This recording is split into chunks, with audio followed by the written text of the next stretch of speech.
Our little space on the board here. And last time we did the video was too long. Let's make it a little bit shorter. Try to keep it under 15 minutes.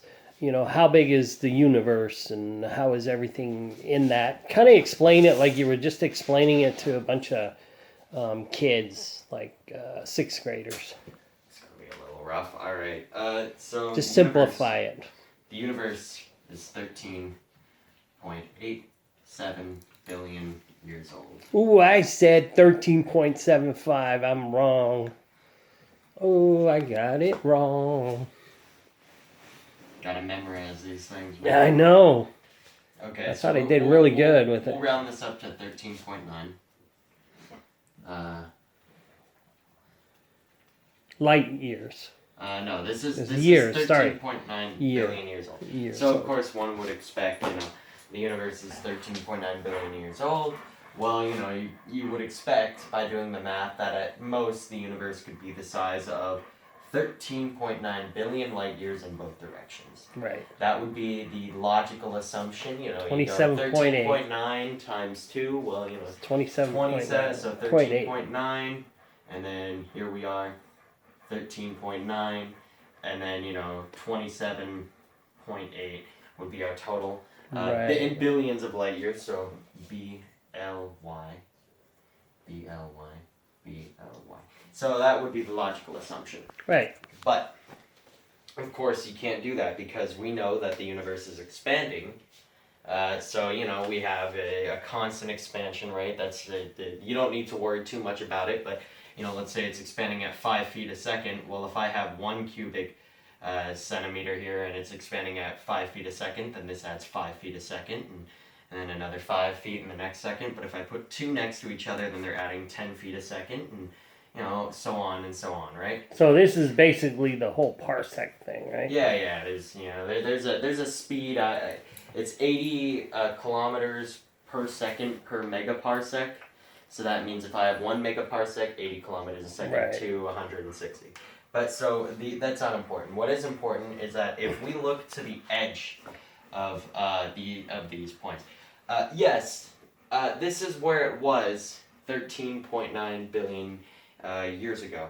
But by doing some math, we can look at this object out here. Say it's a galaxy, maybe closer to there, and we do the math, and we've realized that it is actually expanded farther away. So even though it's much farther outside of our view, the light hit us when it was 13.9 billion light years away, and now it's much farther away because of expansion. So actually, if you run the math for that, you get a distance of about 90 billion light years. So the universe, the known universe, the visible universe, is actually about 90 billion light years across, despite it only being 13.9 billion light years, or 13.9 billion right, years and 13 the other way.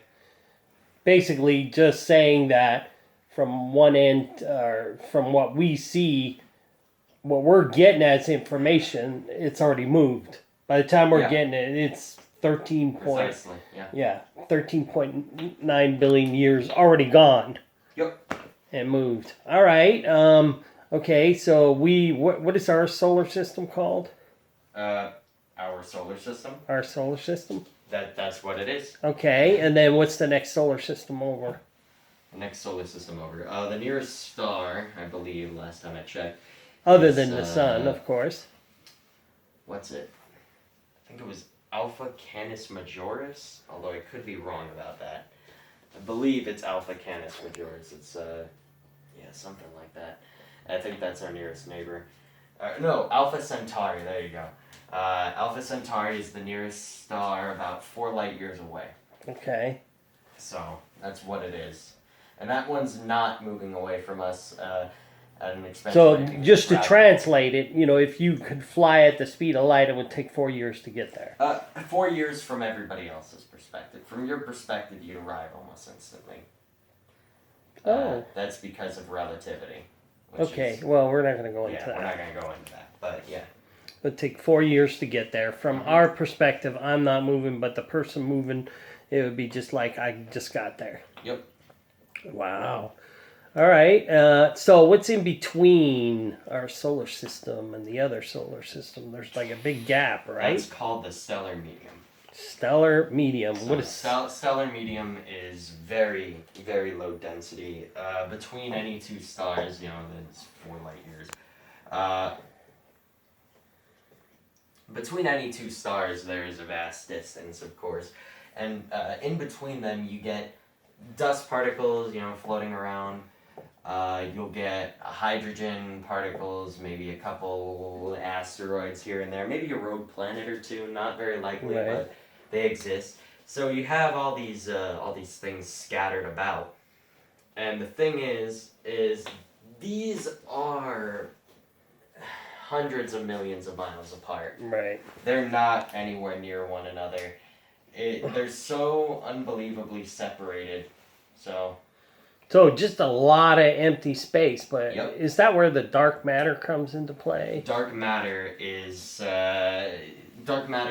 a really a concept we use as filler, which is we look at we look at the edge of the galaxy, right? Here's the center, and then we have stars out here, and we run Newton's equations and Einstein's equations, and we calculate this is how fast this star should be moving, this fast.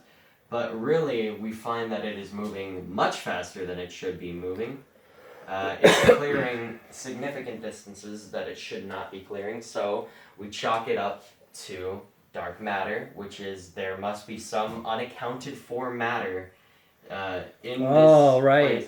And based on... So basically, dark matter would be the something that is given in the gravitational pull. Is it gravitational pull? Yeah, it's gravitational pull. Okay. We've observed its gravitational effects. We had never observed it directly. It doesn't interact with matter.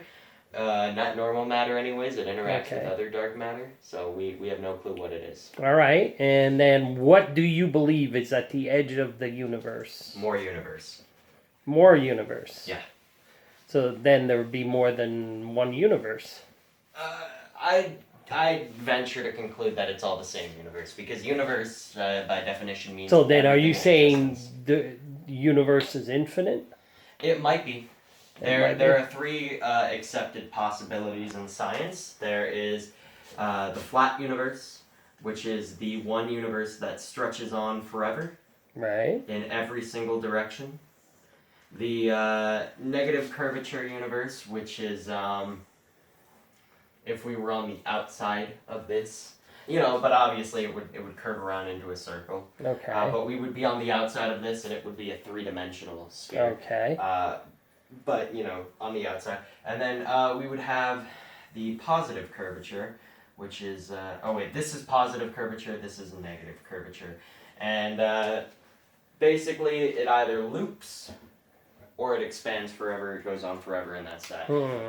These are the 3 main accepted ideas in physics about how these things work. Now, just one more bend everybody's mind, and this is crazy.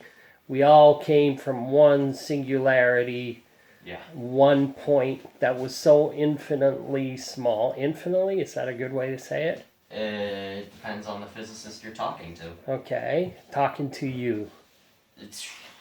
I don't know if I believe if I think it was a singularity at one point or not, because it's a rather heated subject. I mean, personally, actually, I tend to lean more towards the idea that it was a finite point, because in the beginning, a lot of physicists think, because you look at the expansion of the universe, when Hubble proved that the universe was expanding, and he was like, all right, well, like, what happens if we take this expanding stuff, and it's all moving out this way, and this way, and this way, and all that, and we just run the clock backwards, And he concluded, you do the math, you run it all back, and you start to realize the universe was a lot hotter and denser than it is now, and suddenly all the matter was packed in one spot. And so now just to go crazy and break everybody's mind on this, because we're running out of time here, is in the beginning there was nothing, and that includes space. Yep. There was nothing. I mean, it was there, but it was just in its own little thing. It was just a ball. Yeah, it was all in one little ball. It was Yeah, not this. so everybody, when they imagine the Big Bang, they imagine it kind of like a grenade exploding.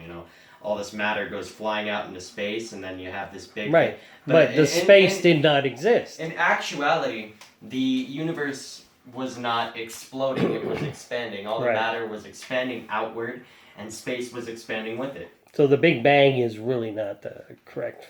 It's more like an expansion. Expansion. The Big Bang was a term adopted by the man who argued in favor of the Big Bang when his competitor said, "Oh, it's like a Big Bang," and he decided I think I saw a thing on it. It was like the reporters were going, "There was a Big Bang," and then everybody just kind of went with it. It was because the person arguing against his theory called it a Big Bang in a mocking terminology, and he just decided to adopt it as a slogan, as the name. So let's go with one other thing. So we have the universe, and it's huge. It's just absolutely gigantic.